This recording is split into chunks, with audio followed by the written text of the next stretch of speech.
एक बार एक दरख्त पर एक घोंसला था और इस घोंसले के अंदर एक चिड़ा और चिड़िया रहा करते थे।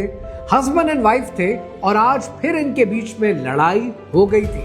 गुस्से की हालत में तंग आकर चिड़े ने कहा कि मैं तुम्हें छोड़ देना चाहता हूँ, नहीं चाहिए मुझे ये रिश्ता, तंग आ चुका हूं मैं तुम्हारी रोज रोज की लड़ाई से। और गुस्से की हालत में यह कहकर चिड़े ने घोंसला छोड़ा और हवा में उड़ना शुरू कर दिया।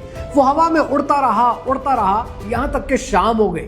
शाम तक जाकर उसे एहसास हुआ और वो वापस लौटकर घोंसले में आया।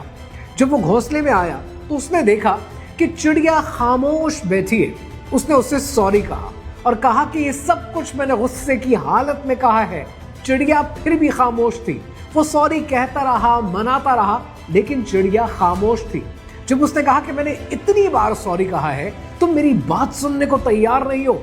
चिड़िया ने कहा कि बात सॉरी की नहीं है, बात यह है कि तुमने मेरे दिल के अंदर एक डर डाल दिया है कि ये रिश्ता भी शायद आर्जी है।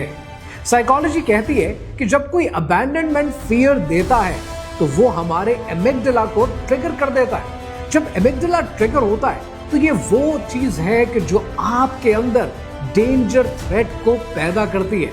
ये वो लम्हा होता है कि जब इंसान के अंदर ऑक्सीटोसिन यानी ट्रस्ट हार्मोन गिर जाता है और कॉर्टिसोल जो कि स्ट्रेस हार्मोन है वो बढ़ जाता है। डॉक्टर सू जॉनसन कहती है कि threatening to leave does not create closeness, it creates permanent fear. ये घोंसला आज भी अपनी जगह कायम है। चिड़ा और चिड़िया आज भी इकट्ठे रहते हैं, लेकिन शायद आज वो इकट्ठे तो हैं पर एक दूसरे के साथ नहीं।